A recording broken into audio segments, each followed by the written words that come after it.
Rolling. We're rolling right now. We're moving. Fully.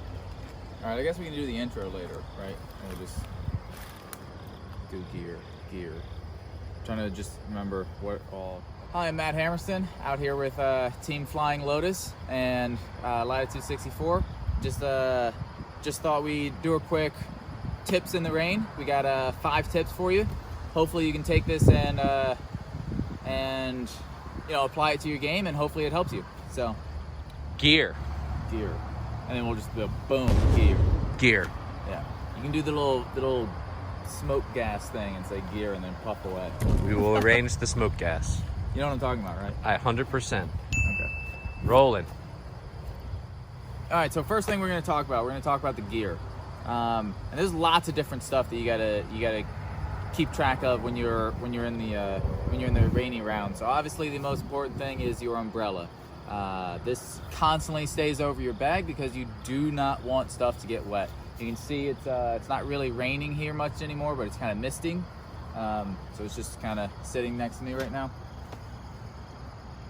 The next important thing that you have to do, you have to have towels. Now I have a couple chamois, and these things are immaculate. Highly recommend getting a couple of these because there's nothing else that picks it up quite like this. And then you can have other things to finish the wipe or do most of the cleaning, but I'll show you that in a second. So I got one chamois that's just always in my hand. Just put that there. And then something I like to do is put the other towels in Ziploc bags. And the reason for it is because these are your backups. You can't get these wet. If they get wet and you go to pick it up and it's soaked, well, congratulations, your round's pretty much done because you cannot get stuff dry. So I put things in Ziploc baggies. If it was a tournament round, I would also have an extra Ziploc to put my wet ones in so it wouldn't get anything else in my bag unnecessarily wet. I can put these off to the side. Okay, keeping your hands dry. That's the next thing we're going to talk about. There's lots of things I do to keep my hands dry, along with the discs as well. One of the things is, and this is a little big, I usually have a whale sack. It's just something a little smaller.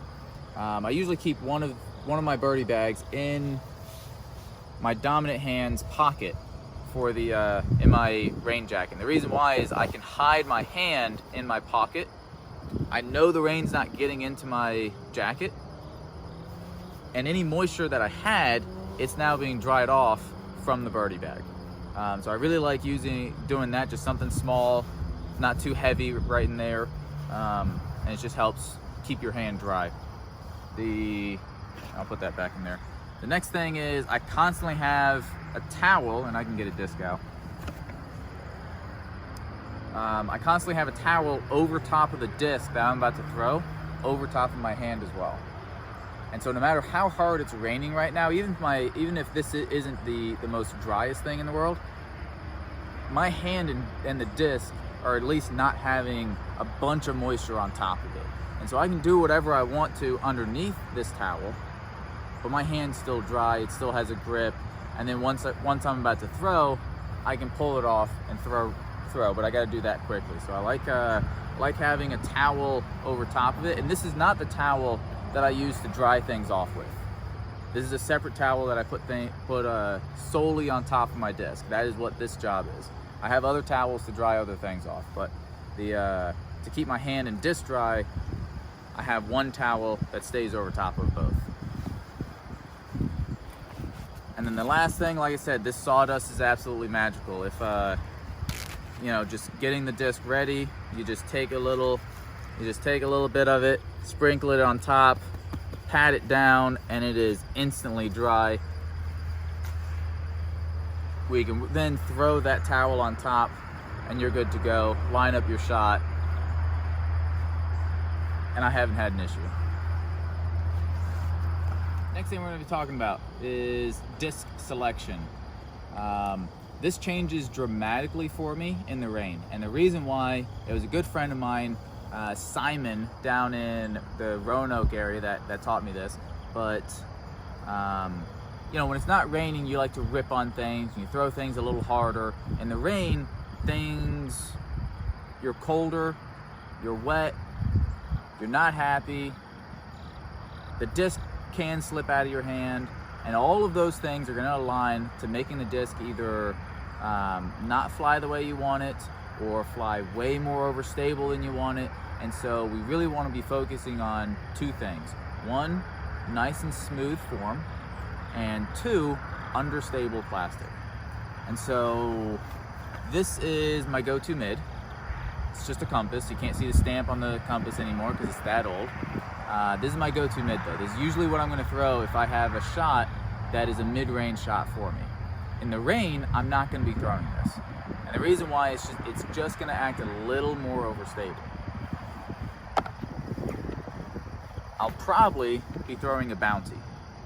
And like I said, the reason for that is I can throw it on a little hyzer. I don't have to crush it, and it's going to fly on that flight that I really want on just a nice, smooth, consistent release every time. And I don't have to worry about, I don't have to worry about overturning it or having it fade too much or slipping out of my hand because I'm not throwing it as hard.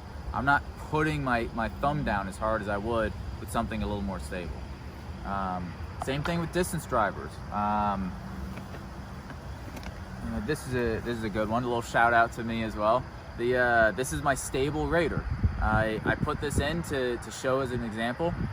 This is not one that I typically carry in a rainy round because it's just more stable. So what I did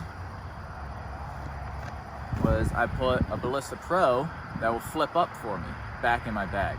And the reason why, again, I don't have to kill it. I just have to have a nice smooth release on it. I know it's gonna flip up. It might drift, but it's gonna fade for me nice and easily, and I don't have to crush this. A lot of people assume you have to throw more stable, and I think it gets you in a lot more trouble. The biggest thing you gotta focus on when the conditions are crazy, smooth form, and adjust accordingly. In the rain, we're gonna adjust a little more understable.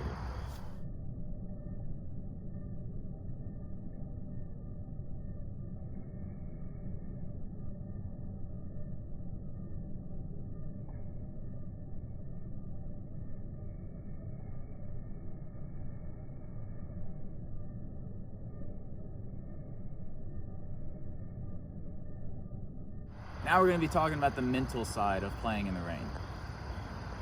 There's nothing more grueling in disc golf than playing in a wet, cold, miserable round. And this video is going to be coming out right around the same time frame that everyone saw the US DGC results. And I'm sure everyone saw that last round, and it was wet, it was miserable, it was grueling, and you saw scores that typically you wouldn't see those players shoot. Well, they were shooting all of a sudden. But that leads into a big mentality mindset of when you go into the rain round, you can't expect to do what you normally would do. It's a cliche thing, but you really do have to take things one shot at a time and make sure your preparation is correct. So when I'm approaching, if I'm about to get into my round, I don't really aim for a specific score I have to hit, because if I aim for a score, I'm just going to be frustrated, and that's going to lead to a negative impact when I don't do what I want. So I usually try to play for par, and if my birdies come, my birdies come. If not, I'm playing for par, and that's okay. And that's just something I do that I know for myself. It's going to take the burden off of playing in the rain like that. And, you don't have to play perfect. You just have to not make that mistake. Let the other people make the mistakes of the rain burdening them. We're just going to play nice and easy, nice and smooth, play for par. If you get your birds, pick them up. But it's really important now more than ever to stay away from those blow-up holes, because that's what's going to kill your round. And last thing we need to talk about, I guess we won't say last thing, we're going to say the next thing. Next thing we're going to be talking about is the clothes that you want to be wearing in a rain round. Typically my hat will change. This isn't too grueling, so I have a mesh hat in the back representing Flying Lotus as well.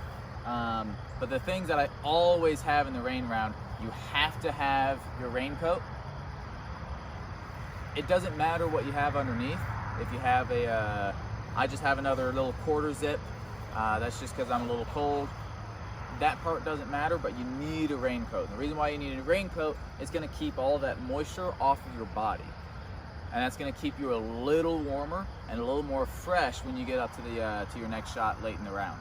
The next thing I wear is, these are not waterproof, but they're water resistant. I personally would have something that doesn't have the water seep into your pants, because it's the exact same idea, right? If my legs are cold, I'm not going to be happy. If I'm not happy, I'm not going to perform at my best. So, you know, waterproof, rain jacket, something that's going to keep your legs dry, and then obviously this is just important. I mean, I don't know who I got to tell this to. You need waterproof shoes. This happened. The Adidas shoes happen to be with the Gore-Tex. I like Gore-Tex the most for rainy rounds. I think it keeps the moisture out of my feet the most. If you don't want to shell out the money for the waterproof shoes, something that I know people like Mike Moser and Tony Ellis use are waterproof socks. I personally haven't used them, but I know those guys absolutely love them. But it's the same concept, right? You're keeping the moisture off of your feet. Your feet feel a little better. You're not as cold, and you feel a little better going into that late shot than the guy next to you who didn't do all that, and he's just cold and wanting to get out of the round. So yeah, you got to make sure you're dressing appropriately as well. And this is how I'm dressing to attack the ring. This is Matt Hammersten with Team Flying Lotus, Team Latitude 64. Currently rated at 1,031. Hit the like and subscribe. Put down in the comments what you want to see next. Any tips that you guys would like to see from me, just put that down in the bottom.